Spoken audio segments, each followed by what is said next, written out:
Kita rekam ya. Oke, Kak. Baik Kak sekalian.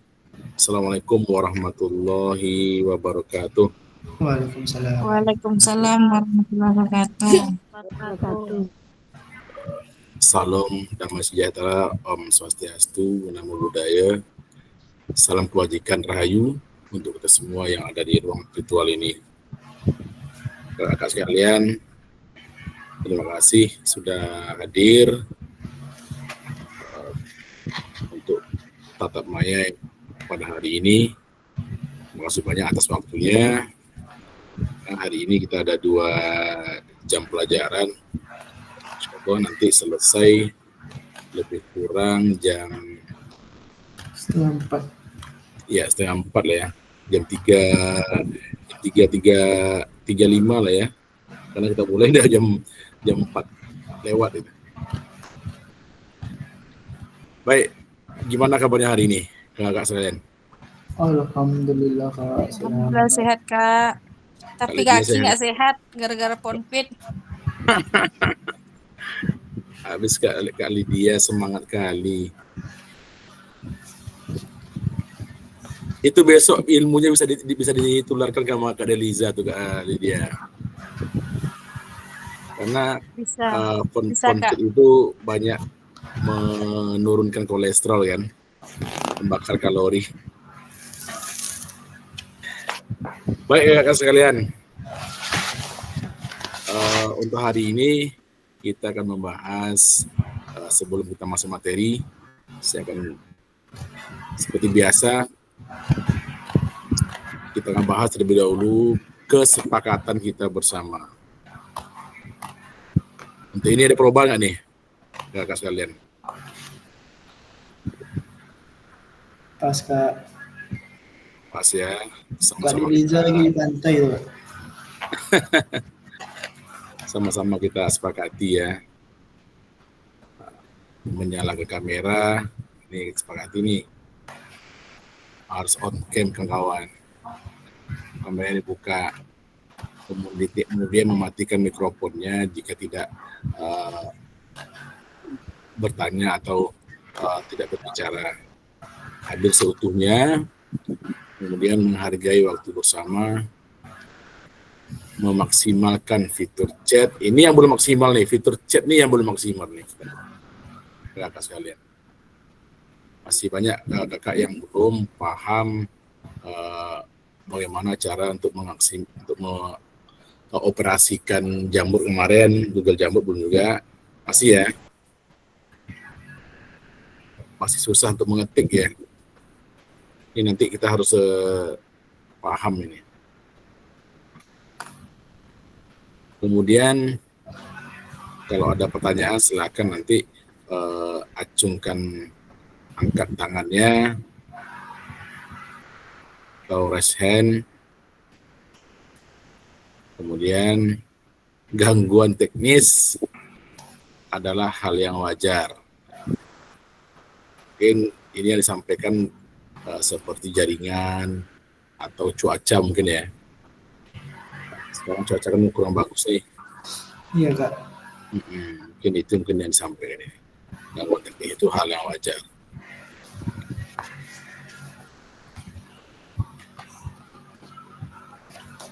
Baik kakak sekalian, kita lanjut. Materi kita hari ini yaitu tujuannya itu adalah peserta dapat memahami 3 karakteristik. Ada 3 karakteristik utama kurikulum Merdeka serta keterkaitannya dengan prinsip pemikiran daripada Ki Hajar Dewantara. Ini Ki Hajar Dewantara ini kakeknya Kak Teguh nih kayaknya. Kemudian tujuan yang kedua, kawan-kawan diharapkan mampu memahami pengembangan kurikulum PJOK. Yang ketiga, tujuannya adalah kawan-kawan mampu memahami, menyusun program PJOK yang berkualitas dengan backward design. Nah, ini nanti yang tahap pertama yang akan kita bahas mengenai backward design itu. Ada 3 sesi hari ini yang kita pelajari. Yang pertama backward design, kemudian pengembangan kurikulum PJOK, kemudian pemikiran Ki Hajar dalam kurikulum Merdeka. Kita masuk ke yang pertama. Backward design itu pengembangan kurikulum PJOK. Kira-kira sebelum kita masuk, menurut kakak sekalian, dari skala angka 1 sampai 10, kira-kira seberapa dalam pemahaman kakak sekalian tentang kurikulum PJOK.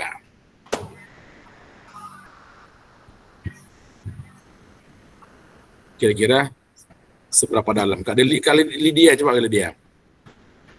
Dari rentang angka 1 sampai 10 itu, apakah Kak Lydia sudah sampai angka 10 pemahamannya dalam kurikulum PJOK? Jujur Kak, kami mungkin masih angka 2 antara 3 Kak. Nggak ngerti kami Kak. Tapi kata Kak Teguh, Kak Lydia yang apa? Kanesia nih kayak ini. Kalau ini Kak Kanesia nih, yang dipaham nih. Yang calon guru penggerak ya Kak Teguh ya? Iya Kak, calon guru penggerak Kak. Kanesia ada? Masih ngajar?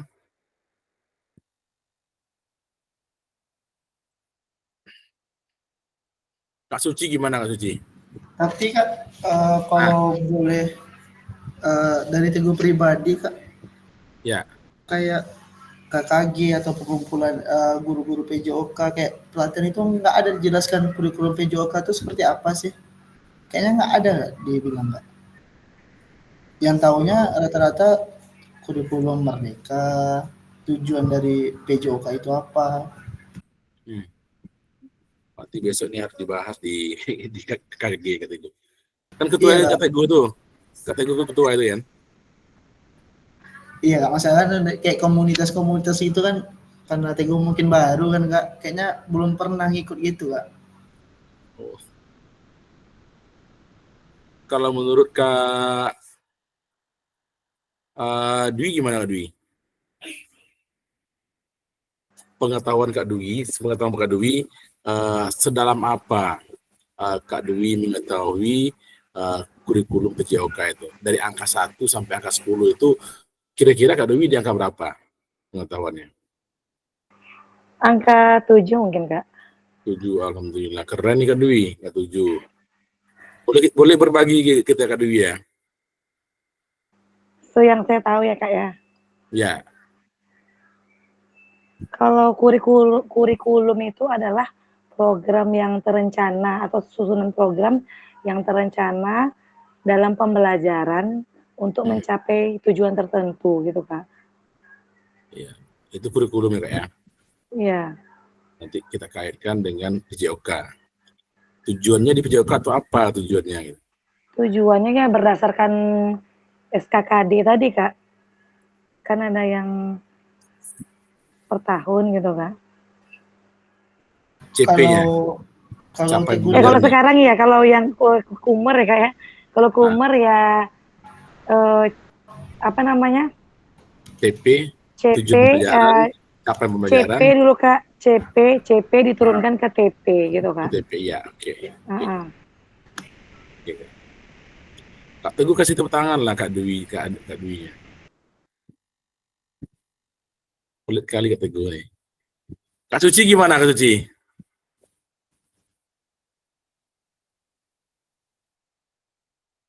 Iya Kak. Kalau menurut Kak Suci gimana?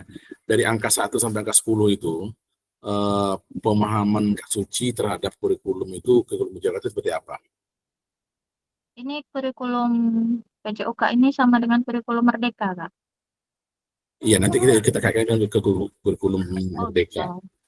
Kalau kalau ini saya baru dengar kurikulum PJOK, cuman kalau kurikulum Merdeka itu ya berkaitannya dengan pembelajaran PJOK, yaitu kita menentukan CP, CP udah ada, kita paling menentukan TP-nya aja lagi. tujuan pembelajarannya.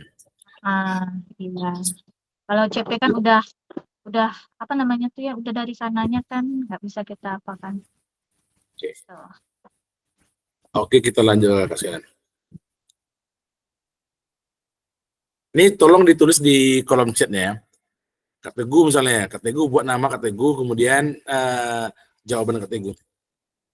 Apa tujuan dari adanya pelajaran PJOK di sekolah? Silakan, Kak tulis di kolom chatnya. Tujuan adanya pembelajaran PJOK di sekolah itu apa? Silakan Bu, tulis di kolom chatnya.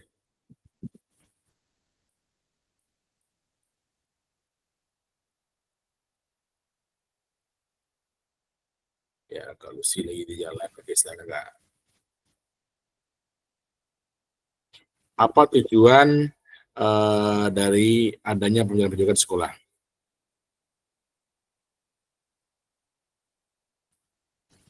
Silakan Kak.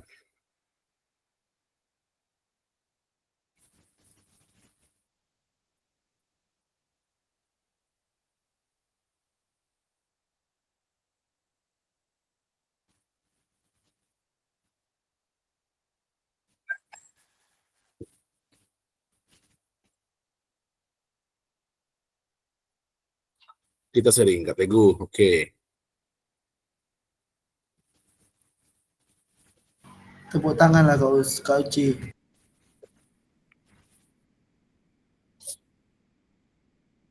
Kak Uci tujuannya untuk memenuhi kebutuhan gerak anak.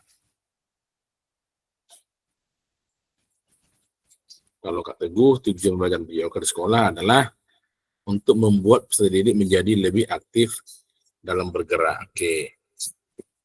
Kak Dwi, untuk memenuhi kebutuhan peserta didik, baik dalam aspek pengetahuan, keterampilan, dan mental. Oke. Kak Deliza, mengembangkan kebugaran jasmani. Oke.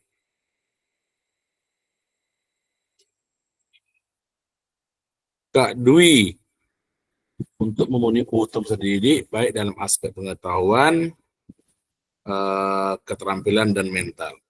Kakak udah jawab semua. Meskipun belum lengkap, tapi sudah berusaha untuk menjawab. Di situ nanti tujuan dari pembelajaran PJOK di sekolah itu, ini sudah berulang-ulang kali kita kita diskusikan dalam modul-modul sebelumnya, yaitu untuk meningkatkan kebugaran.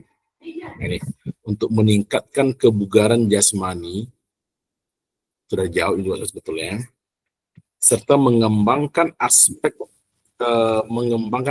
mental anak siswa, baik itu secara sosial, emosionalnya, dan intelektual daripada siswa kita. Itu tujuan daripada pembelajaran PJOK di sekolah kita. Kemudian kakak sekalian, kita lanjut.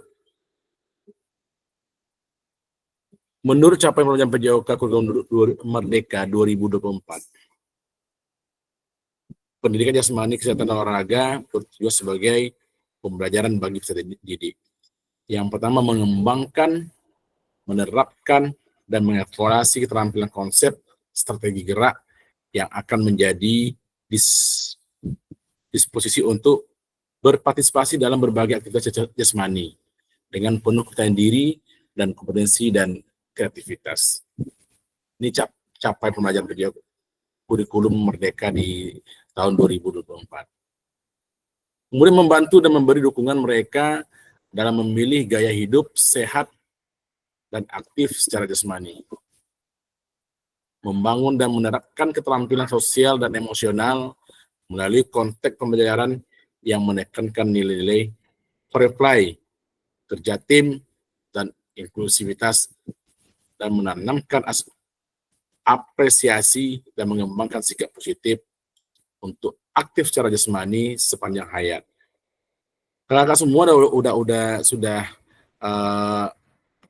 menjawab tahapan-tahapan ini, tujuan-tujuan ini,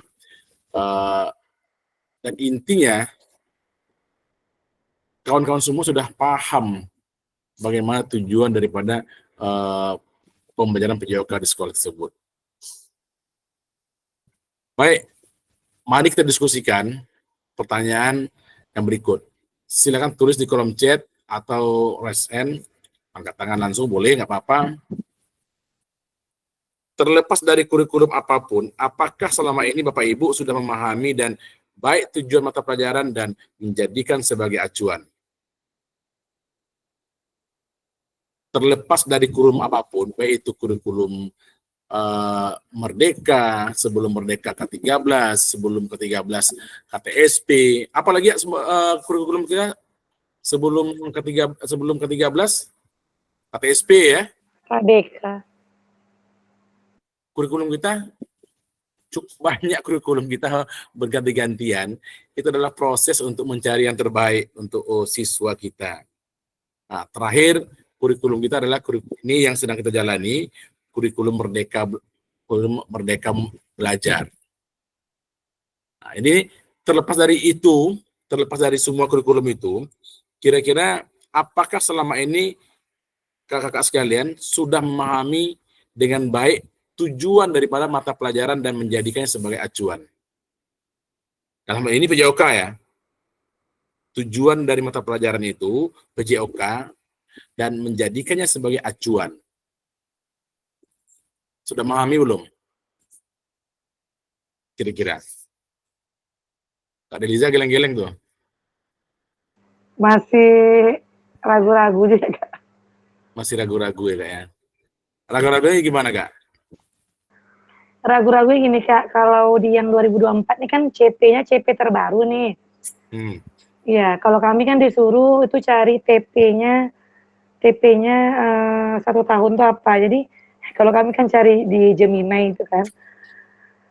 Jadi yang mana sih, maksudnya apa tidak ada, maksudnya CP itu kan ini kita cari TP itu banyak, Kak. Jadi apakah tidak ada kesamaan atau memang harus mengikuti karakteristik sekolah masing-masing gitu, Kak?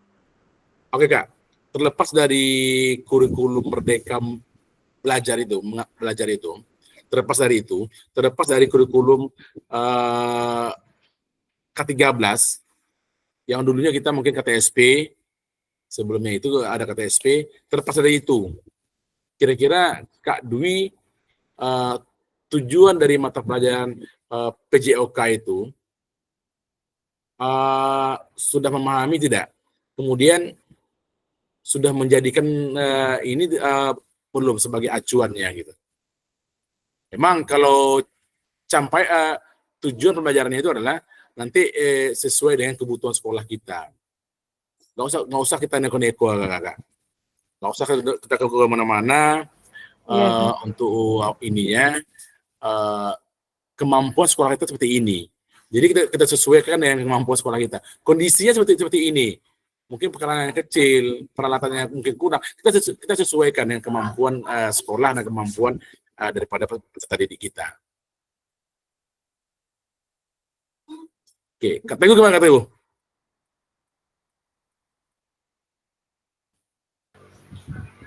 Sudah memahami tapi sedikit, Kak? Iya, sedikit masih, Kak. Yang sedikit itu yang seperti apa, Kak Teguh? Mungkin Kak Deliza mungkin butuh itu. Karena kan tujuan dari PJOK itu kalau menurut Teguh kan yang penting anak itu aktif dalam bergerak dan bisa menjaga kesehatannya dengan baik. Acuannya ke sana sih, Kak. Jadi mungkin menurut Teguh, Kak Teguh mungkin dengan berolahraganya siswa, dengan bergeraknya siswa, tentu nanti bisa membentuk karakter siswa, kemudian bisa membentuk fisiknya siswa menjadi sehat. Ya, kata gue ya. Oke. Iya, Kak. Oke, kasih kata gue. Nih, Kak Dwi, yang tadi. Dalam konteks kurikulum merdeka, apakah tujuan ini bisa tercapai? Kata Teguh, yang sedikit itu dalam konteks kurikulum merdeka, apakah tujuan itu bisa tercapai nggak? Kata Teguh. Bisa sih Kak. Tadi Kak Dwi sampaikan apakah harus sesuai dengan kondisi sekolah kita, bilang Kak Dwi. Ya Kak Dwi ya, untuk mencapai tujuannya itu. Ya, saya rasa Ya, Kak. kawan-kawan semua sudah melakukan itu semua. Cuma Ya. dalam pelaksananya sudah sih Kak. Cuma kan kalau Ya. dalam apa nih nggak tahu kan. Ya, kawan-kawan semua sudah melakukan itu dalam pelaksanaannya. Cuman mungkin istilah-istilahnya saja mungkin yang belum mengetahui. Jadi saya rasa nggak susah lagi kawan-kawan itu untuk mengenai pembelajaran kurikulum merdeka ini. Ini sudah sering kita lakukan. Cuman mungkin kita perlu lagi mengotak-ngotaknya lagi, menyusunnya lagi sesuai dengan minat dan bakat daripada siswa kita.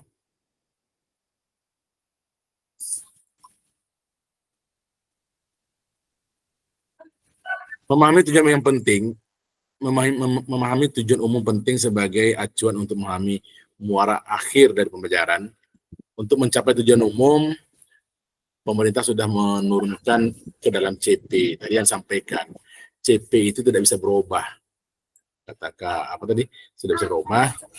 Kemudian sudah ditentukan oleh pemerintah. Dan silakan guru satu pendidikan untuk menurunkannya ke dalam TP. Tentunya sesuai dengan kondisi dan kebutuhan di sekolah kita masing-masing.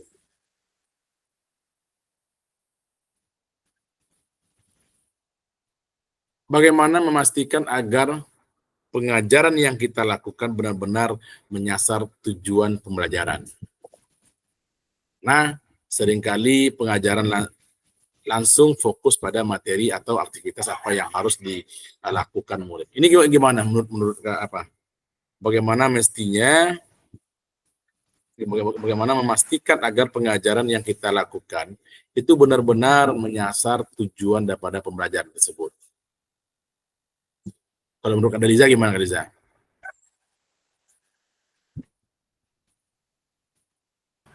Kalau menurut saya Kak, ya sesuai dari pembelajaran yang ada. Misalnya apa yang di CP itulah yang saya ajarkan.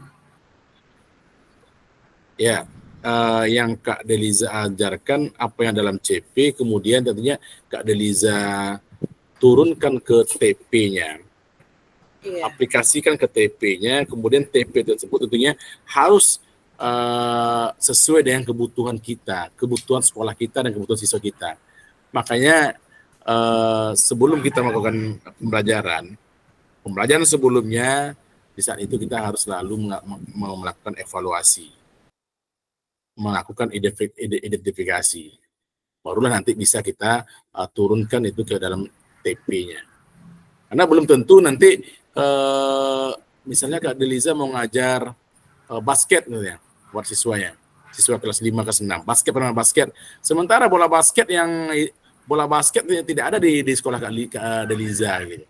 Iya, betul. Karena kalau mengajar istilahnya sekarang ini kendala memang dari peralatan itu, Kak. Karena kalau sesuai dari buku-buku, kadang ya kendalanya di peralatan itu akhirnya kan kita mengajukan ke yang lain gitu. Misalnya pindahkan ke pembelajaran, misalkan bola basket nggak ada, kita carilah lempar tangkap bola kecil gitu. Tapi kalau bisa Kak Deliza, kalaulah itu permainan bola besar, tetap kita lakukan permainan bola besar. Basket ke bola besar kan, tetap kita lakukan, cuma kita modifikasi. Bola basketnya nggak ada, nggak apa-apa. Bola apa yang sekiranya bisa memantul.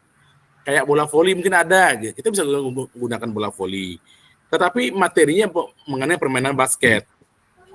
Dribble bola, kita gunakan bola voli itu sebagai dribble gitu. Ya, jadi kita sesuaikan dengan kondisi sekolah kita. Jangan kita paksakan yang tidak ada nanti menjadi permasalahan bagi kita gitu di dalam mengajak siswa. Oke, Liza. Oke, terima kasih Liza. Iya, Kak. Kak Suci, gimana Kak Suci? Iya, Kak. Ada tanggapan? Sama, Kak. Kak Dwi, silakan Kak Dwi. Saya Kak Dwi. Salah pencet, Kak. Kalau yang bagaimana menghasilkan itu, Kak, mungkin mengikuti rencana pembelajarannya, Kak. CP-nya. Iya, rencana pelaksanaan pembelajaran. Kan sudah kita buat TP tuh, nanti kita buat RPP kan. Mungkin mengikuti itu, Kak. Terpencet tadi Kak Raisen. Oke, siap, Kak. Baik, kita lanjut ya, Kak.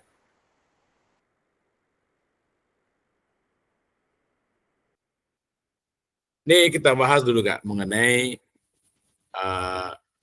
backward design. Kak Teguh tahu ya, apa itu backward design, Kak Teguh? Baru tahu, Kak. Istilah apa itu, Kak Teguh? Itu backward design itu adalah istilah yang baru, Kak Teguh, di dalam dunia pendidikan. Ada yang tahu nggak backward design itu? Belum tahu ya? Belum Kak, dengar-dengar aja. Dengar aja. Dengar-dengarnya apakah Kak? Seperti apa Kak? Dengar-dengarnya seperti apa? Dengar kata-katanya Kak. Mungkin tahap-tahap ya. Ya. Itu yang tadi yang Kak Teguh sampaikan tadi itu. Sebetulnya kita sudah melakukan, tapi bahasanya, istilah-istilahnya yang kita kurang paham gitu. Ya Kak Teguh ya? Iya Kak, baru dengar bahasanya. Apa itu backward design? Backward design adalah metode yang digunakan dalam pengajaran untuk merancang pengalaman belajar siswa. Ya, pengalaman belajar siswa berfokus pada mencapai tujuan daripada pelajaran tertentu. Misalnya dalam PJOK. Dasar rancangan ini adalah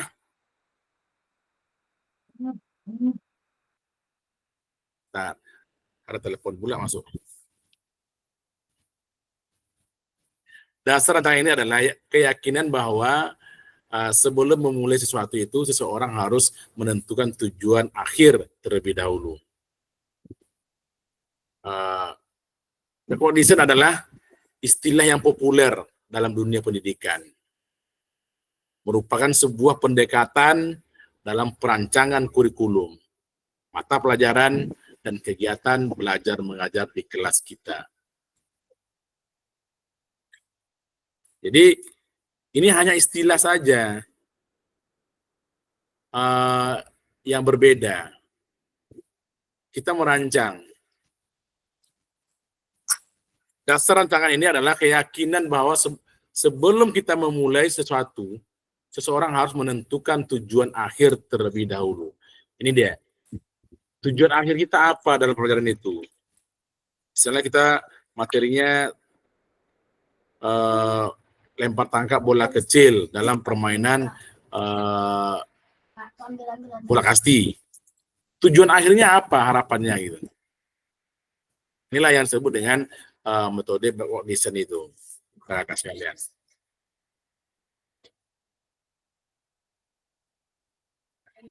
Tahapannya yang pertama yaitu mengidentifikasi capaian pembelajaran, kemudian menentukan metode penilaian, kemudian merencanakan pengalaman belajar dan strategi pembelajaran.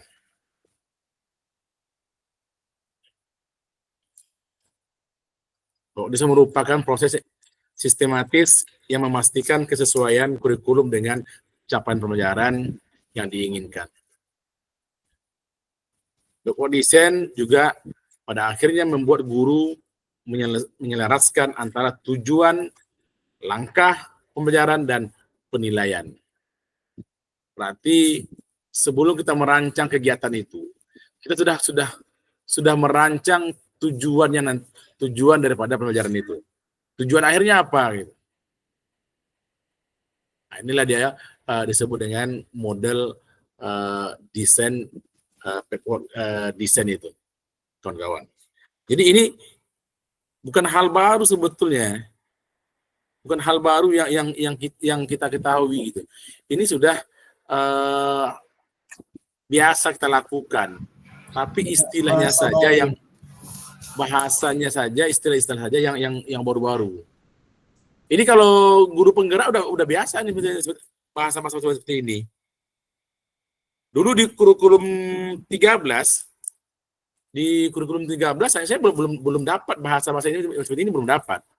Sementara saya sudah mengikuti pelatihan kurikulum 2013 itu, baik itu di luar Pekanbaru sudah saya ikuti, cuman bahasanya saja yang berbeda. Sementara kita sudah pernah melakukan itu. Oke, kakak sekalian. Menyusun program PJOK. Kakak kalian,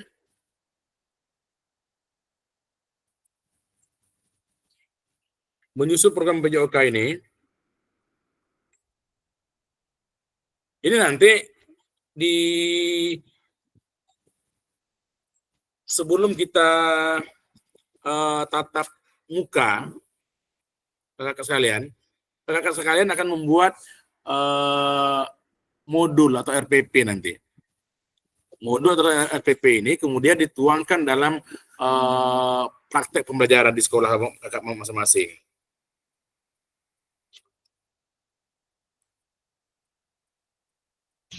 Kalau modul atau kalau RPP itu, kalau Teguh udah khatam itu kalau RPP. Nggak, nanti Kak Dwi bisa minta sama Kak Teguh tuh modul RPP. Ya Kak.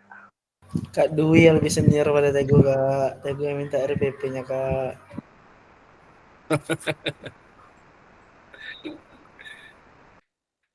Ini mulai dari sekarang sudah boleh Kak ya, coba buat modul atau RPP 1 lembar saja, kemudian buat video pembelajaran yang sesuai dengan modul tersebut. Nah, nanti di saat nanti ada tugas itu ya kayak lagi kita. Ditentukan berapa menit ya Kak? 30 menit insya Allah Kak. Semua di situ. Itu full atau bisa diedit Kak? Full. Cuma mungkin nanti seperti pembukaan, absensi ya pada kakak sekalian lah. Misalnya absensi bisa habis 5 menit, nah ini kan nggak perlu habis 5 menit nih. Pemanasannya itu di lapangan ya Kak? Iya Kak, di lapangan Kak. Atau boleh di kelas sebentar Kak ngasih teori untuk anak-anak, setelah itu baru ke lapangan boleh?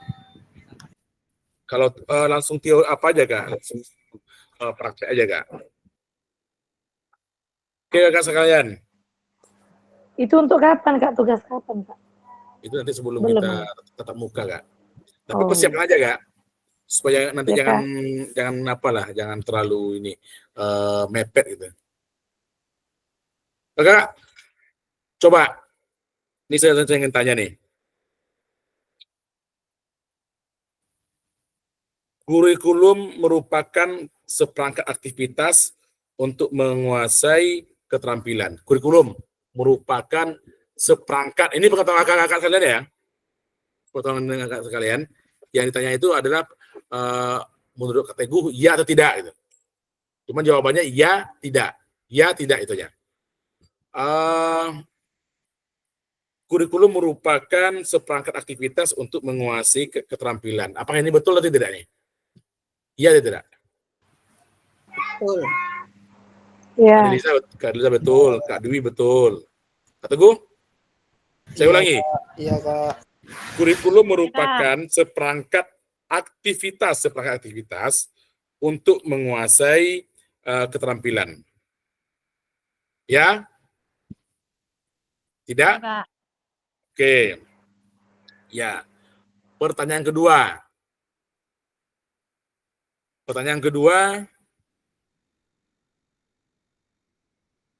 Buku teks peserta didik, buku teks ya, buku pelajaran itu dapat dikaitkan,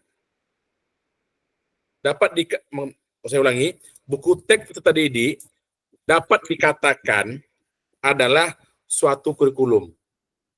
Buku teks ya, buku teks peserta didik dapat dikatakan adalah suatu kurikulum. Iya atau tidak? Suatu kurikulum atau bagian dari kurikulum, Kak? Suatu kurikulum. Tidak, berarti. Tidak. Tidak, Kak Lydia tidak. Kak Suci tidak. Tidak, Kak. Ngikut Kak Suci, Kak. Tidak.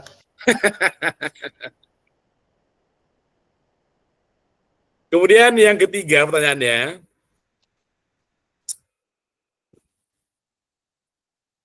kurikulum adalah suatu standar untuk mengetahui. Nih, kurikulum adalah suatu standar untuk mengetahui apa yang peserta didik harus pelajari meliputi keterampilan, pengetahuan, dan sikap. Ya. Ya. Iya, Kak. Ya. Kak Deliza ya? Ya, Kak. Ulang, Kak. Kurikulum adalah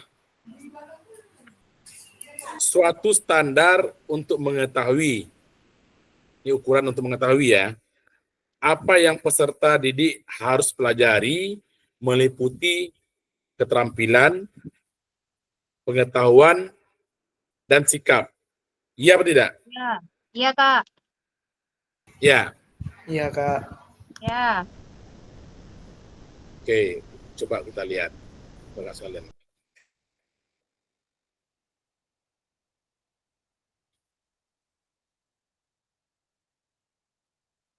Bisa lihat, Kak?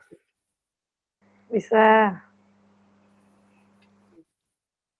Kurikulum merupakan perangkat aktivitas untuk menguasai keterampilan. Jadi kurikulum itu adalah suatu standar untuk mengetahui ya, untuk mengetahui apa yang peserta didik harus pelajari meliputi keterampilan. Ini kurikulum itu untuk mengetahui apa yang siswa pelajari, yang harus pelajari meliputi keterampilan, pengetahuan, dan sikap. Oke, Kak. Intinya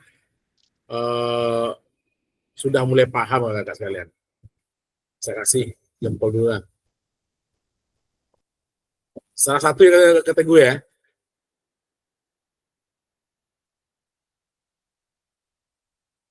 Satu, Kak. Oke. Ini ya Kakak, komponen kurikulum pada suatu pendidikan, pelaksanaan kurikulum merdeka. Yang pertama, struktur kurikulum. Yang kedua, capaian pembelajaran. Yang ketiga, pembelajaran dan asesmen. Yang keempat, penggunaan perangkat ajar. Yang kelima, kurikulum suatu pendidikan.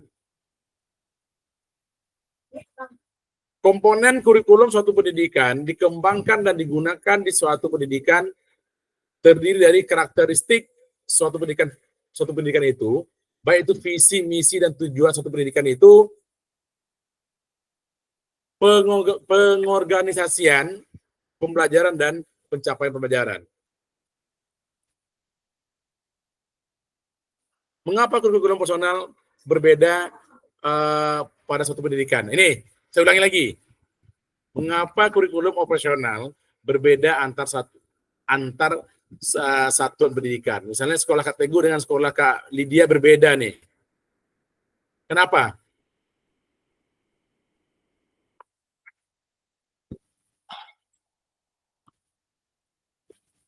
Kak, kenapa kurikulum operasionalnya antara sekolah yang satu dengan sekolah yang lain itu berbeda?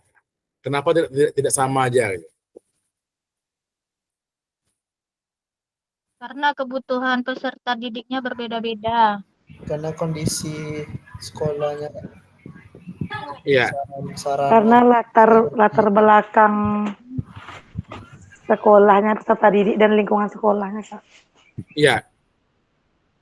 Sudah jelas, kita berulang-ulang kali menyampaikan kurikulum operasional ini disesuaikan dengan kondisi dan situasi di sekolah kita masing-masing.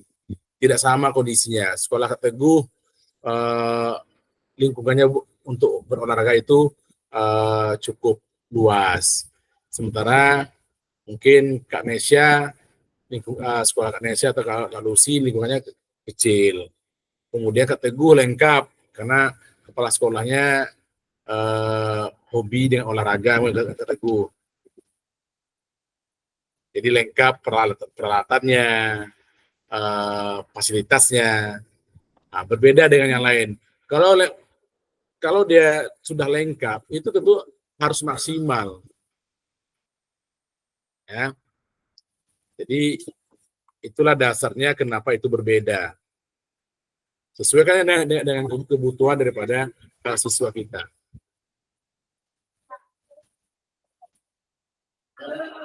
Kak Teguh, kawan lain.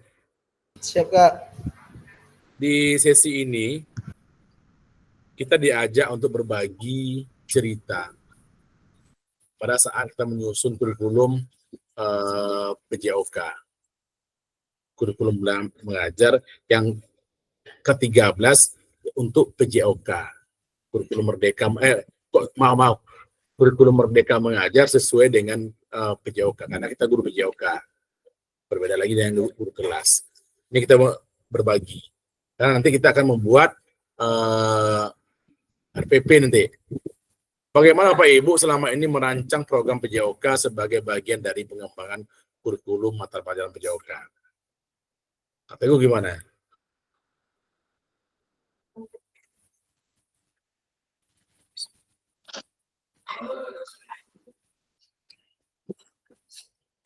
Sebelum Kak Teguh, kakak sekalian merancang program PJOK itu, kurikulum mata pelajaran PJOK itu, apa yang kita lakukan ini?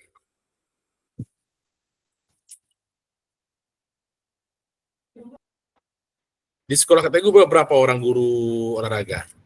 2, Kak. Sama Kak Dwi ya? Sama Kak Lucy, Kak. Kak Lucy ya? Sama Kak Lucy. Di sekolah Kak Teguh ada 2 orang. Apakah Kak Teguh merancang program PJOK itu Kak Teguh sendiri untuk pembelajaran itu?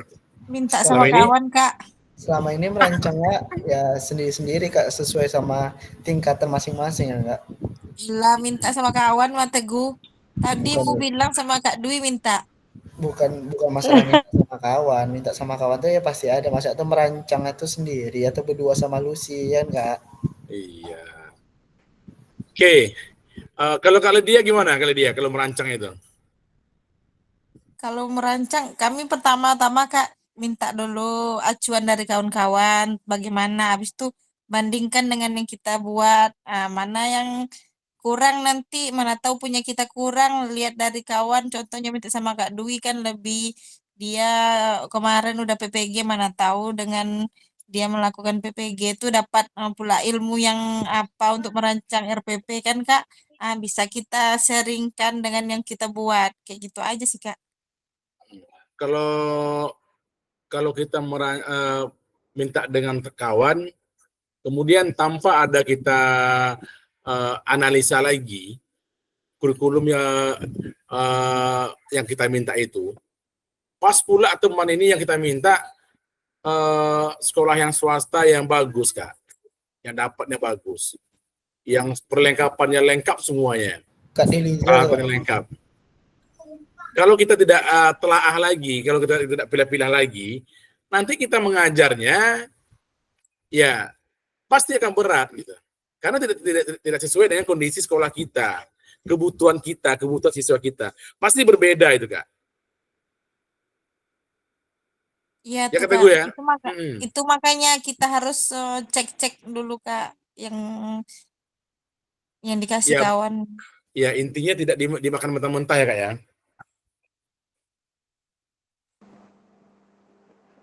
Iya Kak. Bahan dari kawan itu tidak kita makan mentah-mentah. Harus kita bahas lagi. Kalau di sekolah itu ada 2 atau 3 orang guru olahraga, itu sangat enak kata gue. Kita bisa duduk bareng, duduk bersama untuk merancang daripada kurikulum tersebut. Kemudian apa saja yang Berkolaborasi ya Kak. berkolaborasi. Nanti Sesuai fase ya Kak. tujuannya nanti baru kita masing-masing. Karena berbeda tingkatan kan Kak Teguh. Tingkatan berbeda. Kak Teguh mungkin kelas tinggi, Kak Lucy mungkin kelas rendah. Itu berbeda kebutuhannya itu. Tapi kalau untuk merancang itu ya saya rasa tidak ada salahnya kita berkolaborasi dengan kawan-kawan kita. Setuju Kak ya? Setuju Kak. Setuju, Kak. Nih Kak Teguh, agak lain.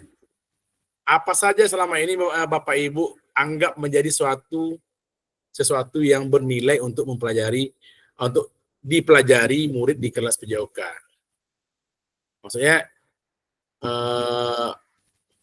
apa saja yang kita anggap selama ini menjadi sesuatu hal yang bernilai untuk dipelajari murid kita di kelas PJOK.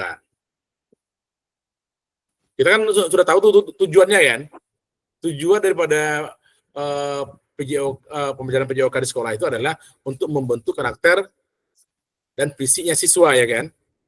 Kemudian untuk menjadikan siswa menjadi sehat.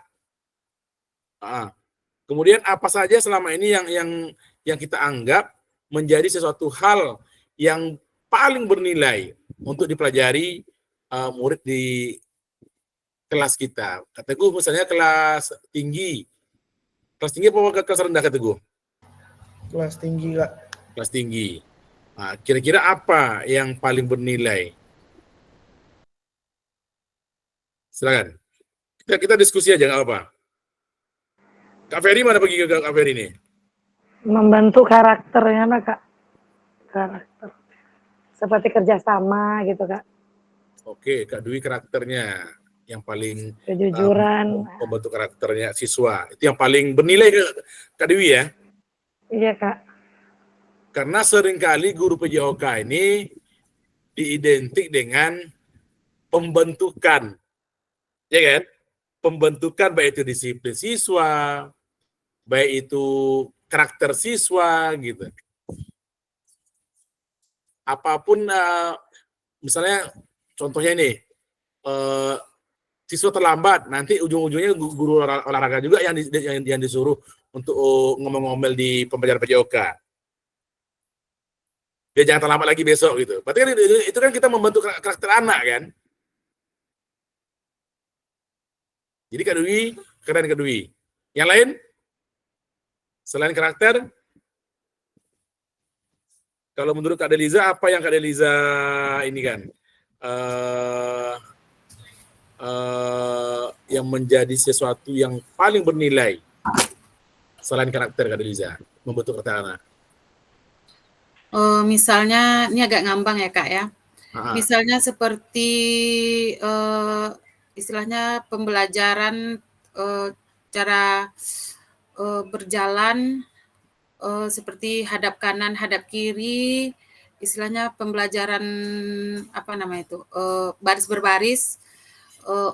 Kadang istilahnya kan kalau di rumah kadang-kadang anak ini kan orang tuanya bilang kayak tangan kanan itu tangan bagus atau tangan untuk tangan makan atau tangan kiri itu untuk yang kotor gitu kan. Kalau kita di sekolah kan kita mengajarkannya tetap ini kanan, ini kiri gitu. Apalagi kelas 1, 2, 3 itu kan masih agak rancu-rancu. Istilahnya mereka karena dari orang tuanya mengajarkannya seperti itu, jadi kita di sekolah harus menerapkan, oh ini betul-betul kanan, ini kiri. Kadang pun saya sedang kayak mengajar, kayak kelas 1, kayak kelas rendah itu, saya bilang misalnya hadap kanan, mereka masih ragu-ragu, karena orang tuanya tidak membiasakan untuk hadap, ya seperti itulah Kak.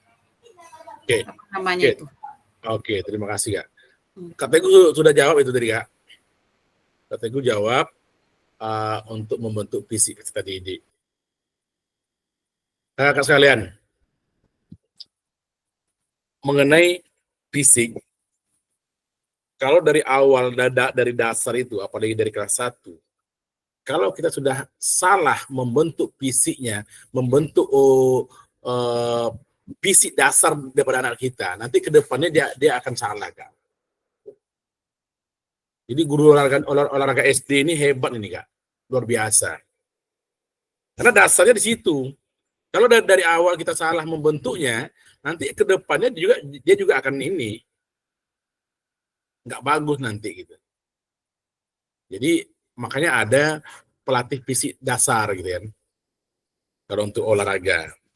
Kenapa? Tujuannya itu supaya gerak tadi yang Kak Deliza. Siswa memang sudah pandai berjalan, Kak Deliza ya. Sudah pandai berjalan. Cuman cara jalan yang benar itu harus kita ajarkan. Seperti apa? Melangkah yang benar itu seperti apa? Untuk keseimbangan itu seperti apa sebenarnya gitu. Itu dasar-dasarnya. Oke, keren Kak Deliza. Kata gue keren.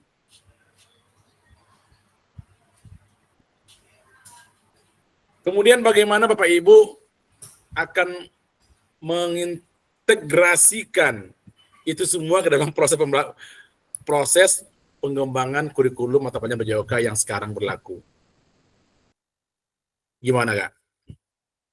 Bagaimana cara kita, yang tadi yang kita bahas itu, akan mengintegrasikan ke dalam proses pengembangan kurikulum mata pelajaran PJOK yang sedang berlaku sekarang.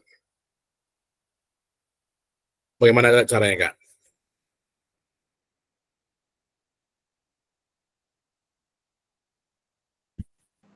Bagaimana?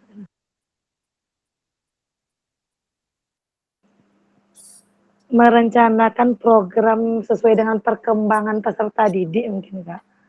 Yeah. Kemudian membuat pembelajaran yang membuat siswa aktif untuk bergerak atau menarik gitu, Kak.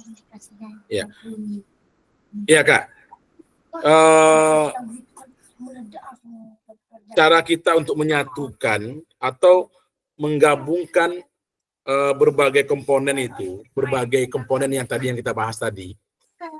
Di situ ada membentuk karakter, membentuk pola gerak anak, visi anak. Cara kita menggabungkan itu menjadi satu kesatuan di dalam kurikulum yang sekarang yang berlaku sekarang.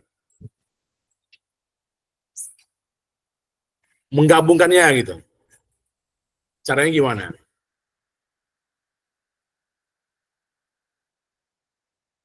Menyatukannya.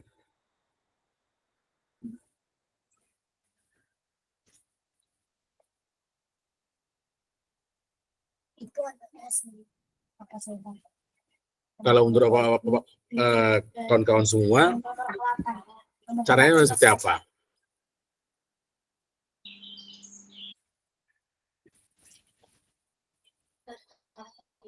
Kak Suci, ada pendapat? Ya, Kak. Ada pendapat, Kak Suci? Kalau saya mungkin dengan membuat modul ajar, setelah itu mengaplikasikannya kepada peserta didik sesuai dengan kebutuhan peserta didik. Ya. Karena kita kan sudah di materi yang sebelumnya kita sudah belajar bagaimana cara mengidentifikasi keinginan peserta didik supaya nanti modul ajar yang kita ajarkan itu sesuai dengan keinginan dan kebutuhan daripada peserta didik kita.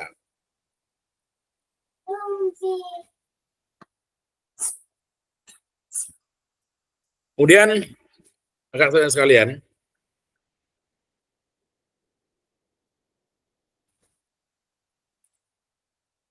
ada 6 faktor mempengaruhi perkembangan program PJOK. Yang pertama, kebutuhan dan karakteristik peserta didik. Kemudian, yang kedua, konteks masyarakat. Yang ketiga waktu. Yang keempat alokasi jam pelajaran. Yang kelima cakupan dan tahapan. Yang keenam teknologi. Ini 6 faktor ini untuk mempengaruhi pengembangan program PJOK di sekolah kita masing-masing. Jadi kolaborasi itu sangat dibutuhkan Kak Teguh. Bukan hanya dengan teman kita yang sesama guru olahraga. Mungkin bisa jadi dengan komite sekolah. Bisa jadi dengan kawan-kawan guru kelas. Kenapa di sini diperlukan komite sekolah atau masyarakat? Karena ada nanti suatu saat kita membutuhkan lingkungan yang di sekitar sekolah kita. Misalnya di sekolah Kak Teguh tidak ada lapangan. Sementara di lingkungan Kak Teguh ada lapangan. Agak berjarak 50 meter atau 100 meter. Itu mau kita manfaatkan untuk tempat kita mengajak siswa. Mungkin main bola kah, main voli kah, atau yang lain-lain. Tentu ini butuh kolaborasi dengan masyarakat. Oke, kakak sekalian. Kita lanjut.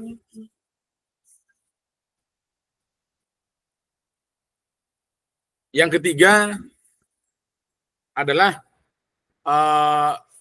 karakteristik utama kurikulum merdeka dan artikulasi Ki Hajar Dewantara dalam pendidikan nasional. Siapa yang masih ingat semboyan Ki Hajar Dewantara, Kak?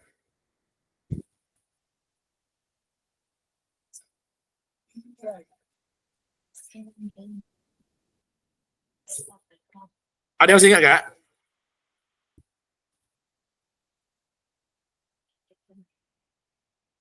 Ki Hajar Dewantara ini siapa, Kak? Kata gue apa tuh? Itu kakek dia tuh. Pendidikan. Ya?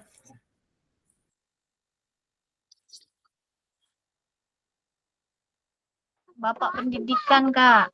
Bapak pendidikan, Kak. Apa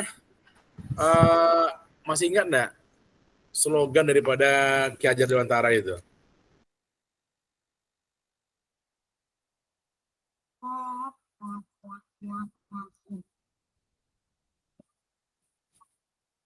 Yang bahasa Jawa tuh ya, Kak?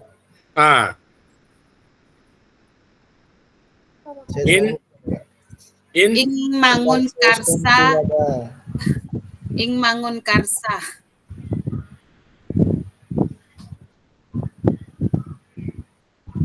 Ing media mangun karsa. Di depan harus memberikan contoh, di tengah harus membangun motivasi, dan di akhir harus mendorong semangat. Wah, keren itu dia. Ini luar biasa. Bapak pendidikan ini luar biasa. Baik. Menurut Bapak Ibu, kata kunci apa yang berulang kali kita telah bahas dalam mengembangkan kurikulum PJOK ini?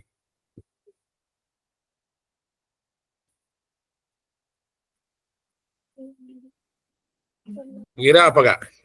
Kata kunci apa?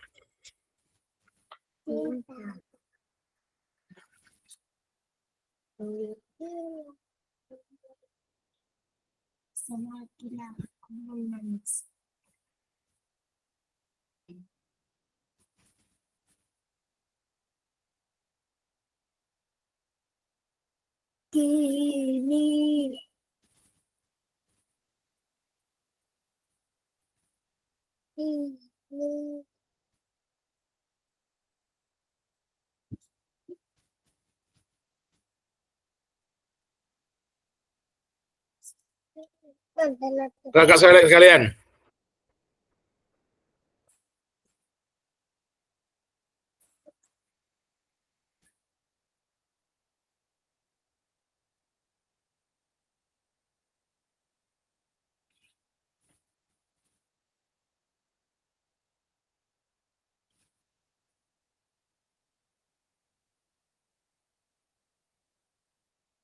Ini Bapak pendidikan, seorang tokoh pendidikan Indonesia yang dianggap sebagai Bapak Pendidikan Nasional. Itu mempunyai visi yang kuat tentang pentingnya pendidikan bagi bangsa Indonesia dan berusaha keras untuk meningkatkan taraf pendidikan di Indonesia pada zaman mungkin jauh sebelum kita lahir ya. Ya Teguh ya. Iya Kak. Oke. Kemudian apa yang telah kita bahas merupakan karakteristik kurikulum merdeka, yakni fokus pada materi esensial, muatan yang paling diperlukan, dan mengembangkan kompetensi dan karakter peserta didik. Kemudian pengembangan kompetensi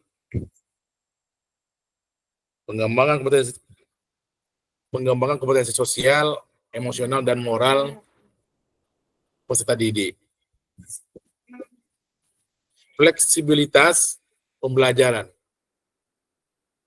Kurikulum dapat disesuaikan dengan kebutuhan pengembangan kompetensi peserta didik, karakteristik satuan pendidikan, dan konteks lingkungan sosial budaya di mana sekolah kita berada. Tersetup.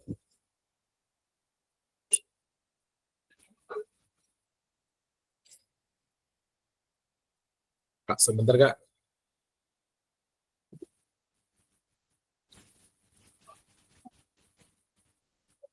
Izin sebentar aja Kak.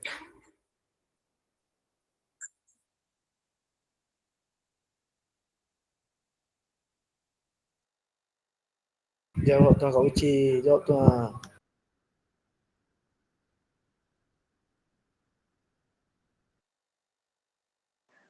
Mana yang lain tuh? Lagi jalan-jalan.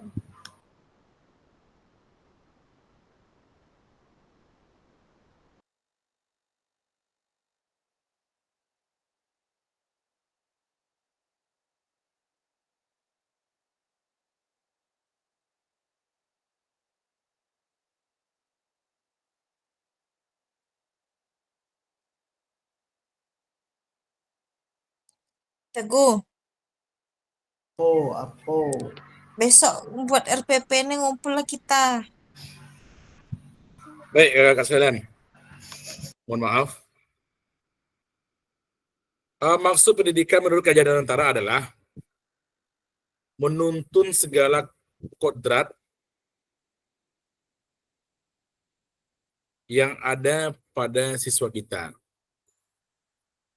agar mereka dapat mencapai keselamatan dan kebahagiaan yang setinggi-tingginya, baik sebagai manusia maupun sebagai anggota masyarakat. Jadi, oleh sebab itu, kita sebagai pendidik hanya dapat menuntun tumbuh atau hidupnya kekuatan kodrat yang ada pada anak-anak kita, agar dapat memperbaiki lakunya, bukan dasarnya, hidup tumbuhnya kekuatan kodrat anak-anak tersebut. Sama dengan yang kita bahas sebelumnya, kita hanyalah sebagai fasilitator.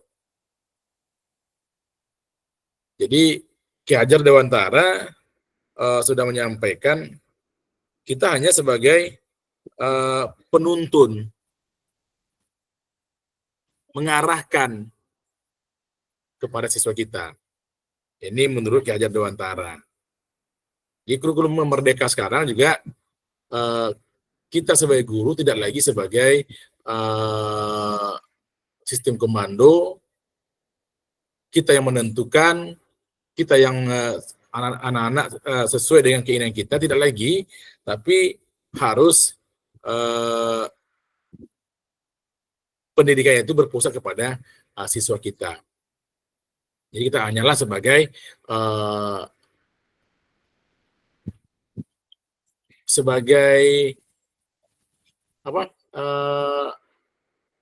motivator, sebagai pendukung, sebagai pengarah. Kalau dulu guru adalah model. Jadi siswa meniru kita. Itu menurut Ki Hajar Dewantara. Mari kita diskusikan kawan-kawan pemikiran Ki Hajar Dewantara secara lebih jauh dan mengaitkannya dengan karakteristik kurikulum merdeka.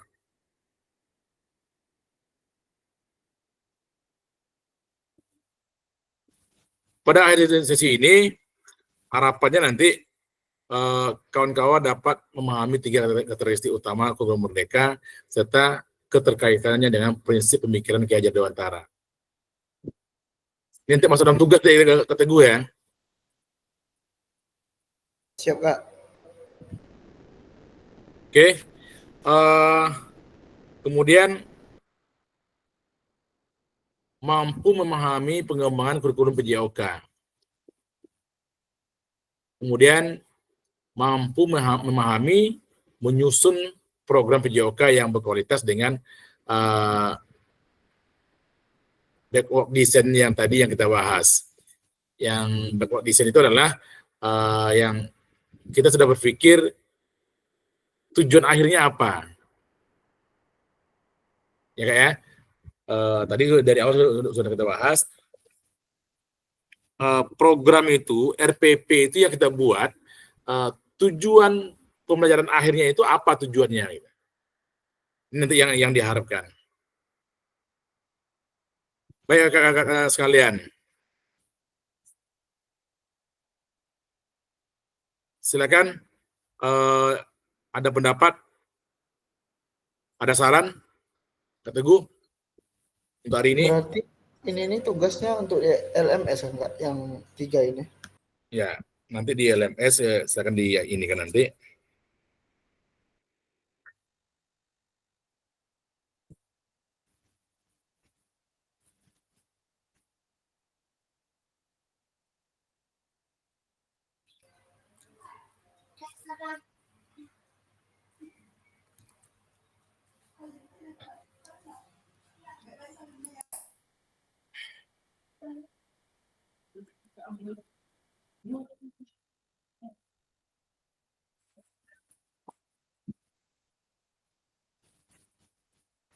Kak.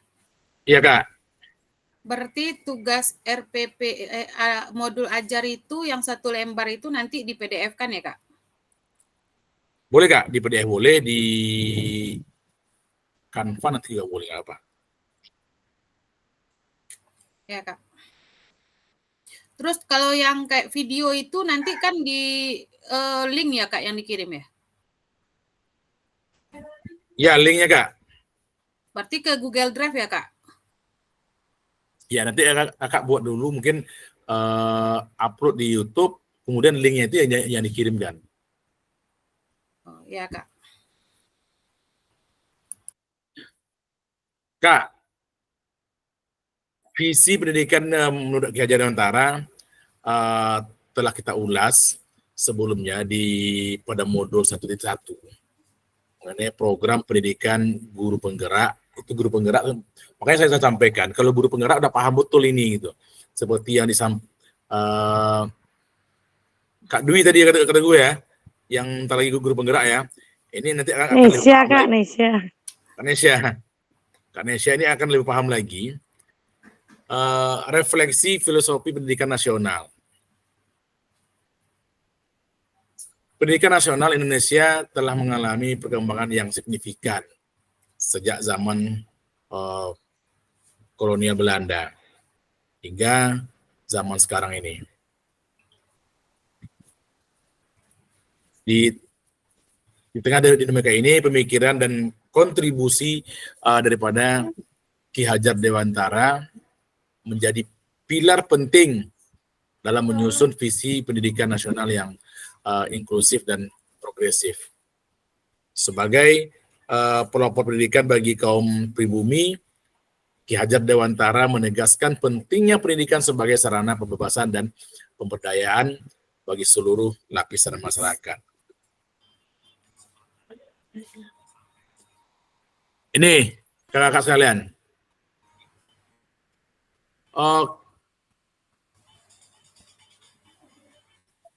pemikiran-pemikiran dari Ki Hajar Dewantara itu kemudian dijadikan dasar-dasar daripada pendidikan, diantaranya yang pertama pendidikan untuk semua. Pendidikan untuk semua ini adalah hak setiap individu tanpa memandang status sosial, status gender, atau latar belakang budaya. Ia memperjuangkan akses pendidikan untuk yang merata bagi semua anak Indonesia. Jadi di modul sebelumnya kita sudah membahas mengenai isu-isu yang akan muncul di sekolah kita. Ternyata Ki Hajar Dewantara sudah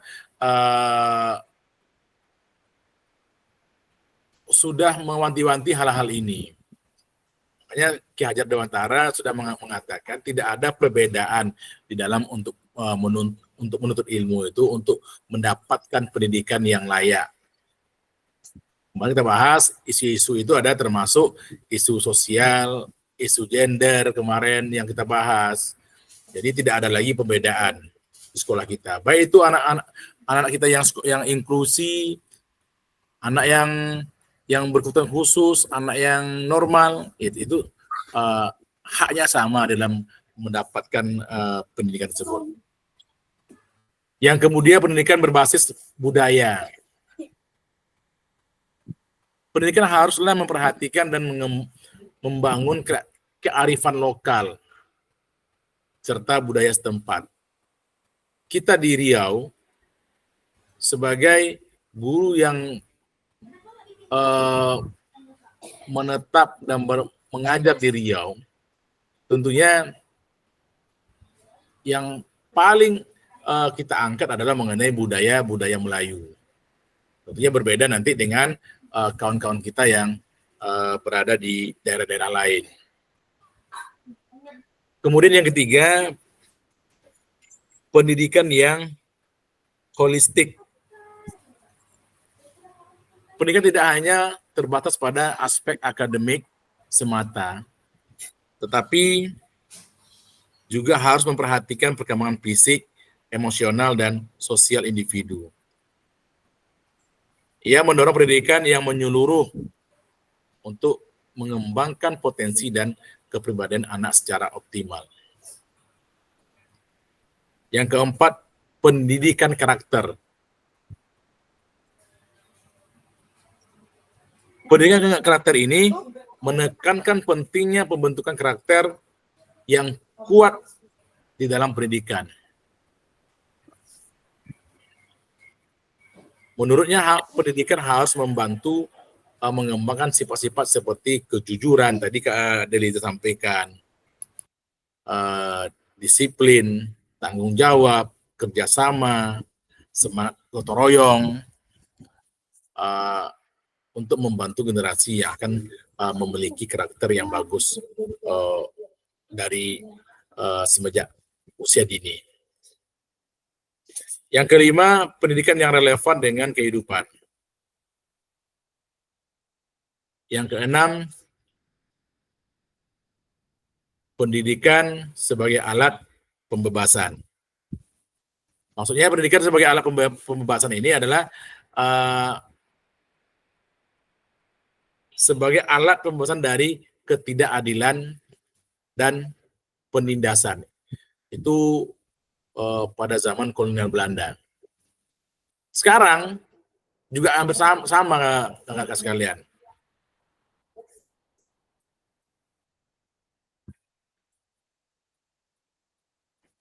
Dalam kurikulum Merdeka, setiap anak adalah bintang yang berkilau.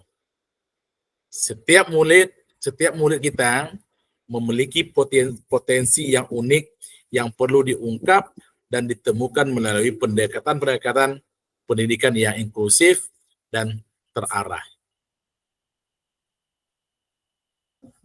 Kakak sekalian,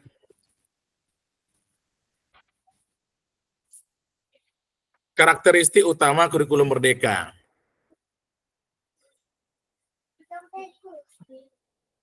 Ini sebagai pengetahuan ya, kurikulum merdeka itu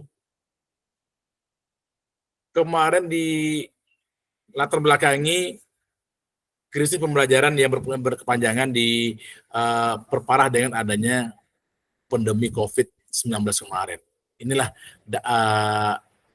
dari sinilah munculnya kurikulum merdeka itu, yang mana kita belajar hanya melalui Zoom, hanya melalui daring dengan siswa kita. Siswa kita belajar di rumah, mengajar di rumah, dan siswa kita belajar di rumahnya masing-masing. Tujuannya apa? Untuk mengatasi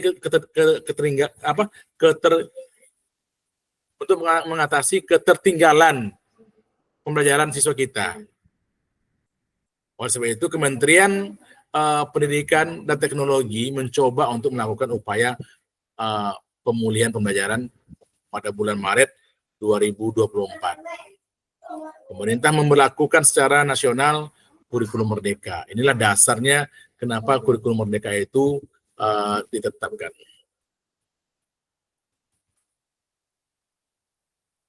Ini sebagai pengetahuan, kakak-kakak sekalian, 3 karakteristik utama kurikulum merdeka. Yang pertama, fokus pada materi esensial. Berpusat pada muatan yang paling diperlukan untuk mengembangkan kompetensi dan karakter peserta didik. Agar pendidik memiliki waktu yang memadai untuk melakukan pembelajaran yang mendalam dan bermakna, berfokus pada esensial. Jadi kita sebagai guru tidak lagi terburu-buru dalam mengajar, dan pembelajaran bisa lebih mendalam. Yang kedua karakteristiknya adalah pengembangan kompetensi dan karakter. Pengembangan kompetensi sosial, emosional, dan moral peserta didik, baik itu dengan pengalokasian waktu khusus maupun secara terintegrasi dengan proses pembelajaran. Karakteristik yang ketiga adalah fleksibilitas pembelajaran. Jadi, kurikulum dapat disesuaikan dengan kebutuhan pengembangan kompetensi peserta didik, karakteristik suatu pendidikan, dan konteks lingkungan sosial budaya tempat. Jadi, kurikulum 13 Merdeka ini sebetulnya di kurikulum 13 juga seperti sama halnya, cuman seperti kita memanfaatkan lingkungan yang ada di sekolah kita. Kita harus memikirkan peralatan yang ada di sekolah kita untuk pembelajaran PJOK. Sama, kurikulum merdeka juga seperti itu. Bisa disesuaikan sesuai dengan kebutuhan kita, sesuai dengan kebutuhan siswa kita, sesuai dengan kebutuhan dan kemampuan daripada sekolah kita masing-masing, kakak sekalian. Baik, kakak sekalian, untuk ini kira-kira ada pertanyaan?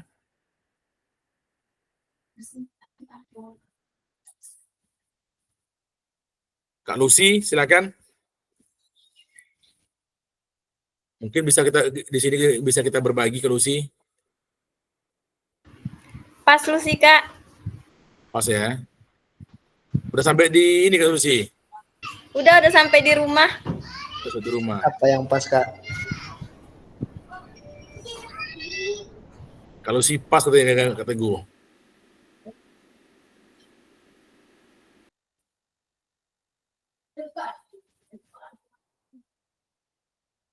Kata gue, ada masukan? Ya, Kak. Pas. Pas, Kak.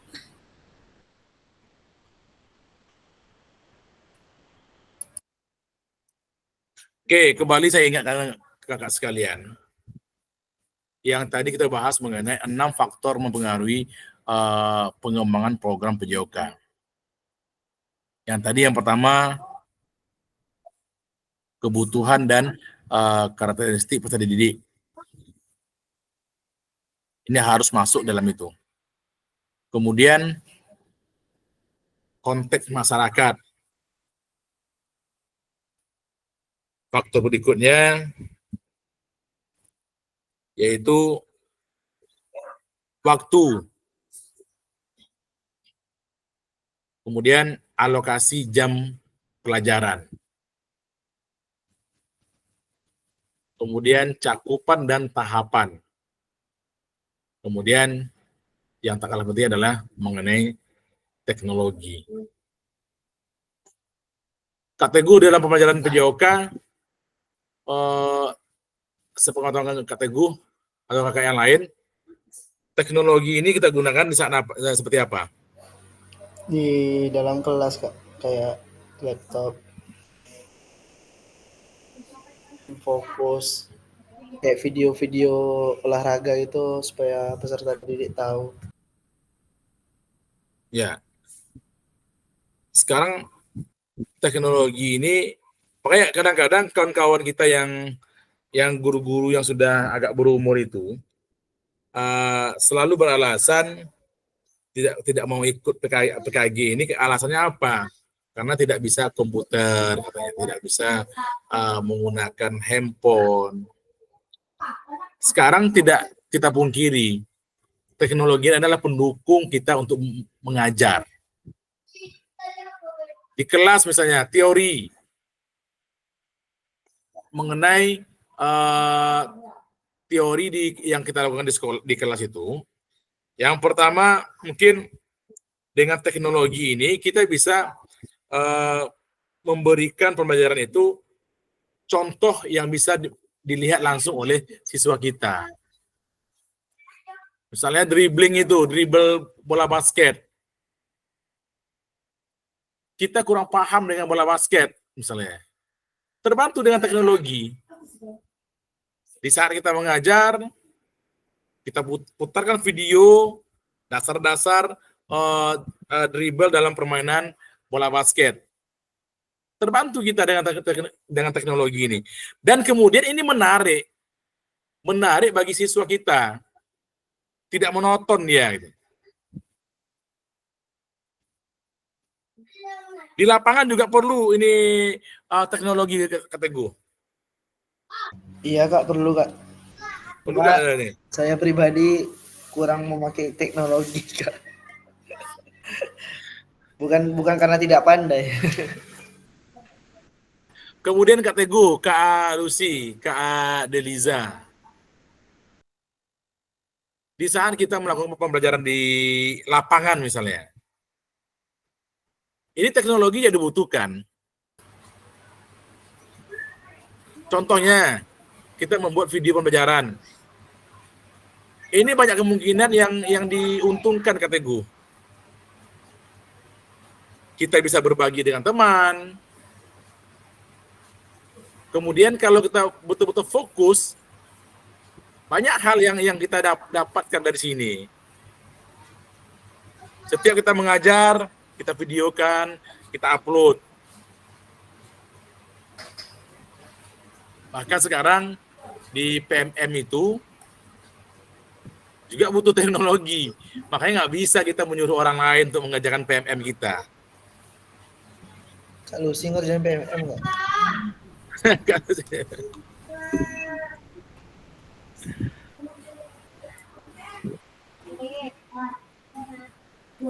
Oke, kakak sekalian.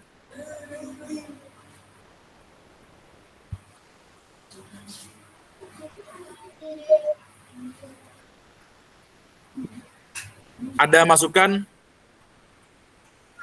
Kali dia udah keluar lagi nih.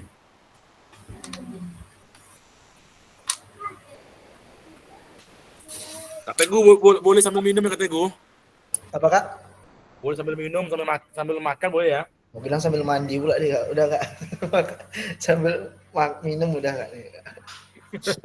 Oh iya Kak, kan tadi Kakak bilang kan sebelum tatap muka harus ada membuat modul. Modul atau RPP? Kalau mungkin di sekolah Teguh masih menggunakan kurikulum Kak, kami udah ke 2013. 13 semua Kak. Kalau sudah ke-13, usahakan modul. Merdeka, salah Kak, salah, Merdeka. Kalau sudah merdeka, kurikulum merdeka, usahakan modul. Kalau masih 13, usahakan apa RPP. Tapi terserah nggak apa. Materinya bebas ya Kak? Materinya bebas.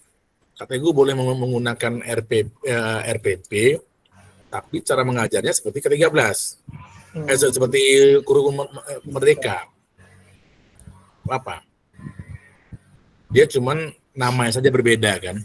Itu tuh modelnya kami upload atau kami serahkan sama kakak atau gimana? Itu nanti modul di-upload. Kemudian kakak sekalian, nanti baju kalau dapat bisa, ya Kak. Kalau baju dapat dari kepala sekolah Ulong Sabri itu. Kalau bisa nanti video itu suaranya jelas, ya, suara kita untuk memberikan materi kepada siswa itu jelas. Ya kata gue ya, Kak Lucy ya, Kak Deliza semuanya. Siap Kak. Usahakan suara itu jelas. Kenapa? Karena nanti di saat kita tatap muka, ini nanti akan kita bahas.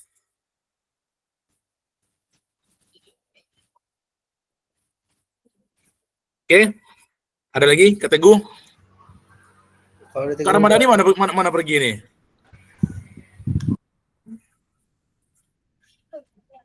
Kak Ramadhani.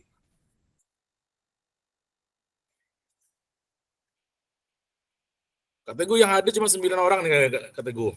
Iya Kak, yang lainnya tanpa keterangan Kak. Nggak tahu Kak Ricky nggak ada kabar. Kak Nesianya lagi di jalan Kak. Dia Kak Nesia tadi ada izin ke Sumbar ya tadi? Sumbar ya Kak. Liburan ya? Iya Kak. Udah cair. Adanya pesta Kak. Oh aneh kalau Kak Ferry. Satu sekolah Kak Ferry sama Kak Nesia Kak. Oh adanya pesta. Oke. Kemudian yang itu loh Kak Teguh, tolong Kak Teguh. Afdilah itu. Anak Pak Sambriades Kak. Oh. Guru dia ya? Enggak Kak, dia Pak Sambriades kan dekat BPG nih Kak. Oh dianya? Di 95 di Indrapuri Kak. Satu sama Kak Ricky Kak. Oh satu sama Kak Ricky. Ini perlu diindikan juga nih, diingatkan. Karena sudah beberapa pertemuan. Oke Kak Teguh, ada Kak Lydia lah. Tutup Kak Lydia bungkusnya yang hari ini Kak Lydia. Kak Lucy lah Kak. Kak Lydia kemarin udah. Sekali-sekali Kak Lucy Kak. Kak Lucy mana Kak Lucy? Oh iya Kak Lucy di bawah ya. Kak Lucy yang baru pulang kena hujan-hujan ya. Kena hujan-hujan dingin dibungkus langsung Kak.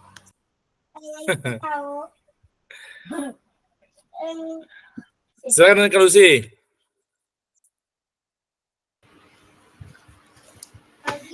Tutup dengan doa Kak Lucy. Doa aja Kak Lucy, nak rangkuman dong. Nah, sekian pertemuan kita hari ini. Kita ucapkan hamdalah bersama-sama. Alhamdulillahirrahmanirrahim. Sebelum mengakhiri pertemuan, marilah kita berdoa menurut kepercayaan masing-masing. Berdoa dimulai.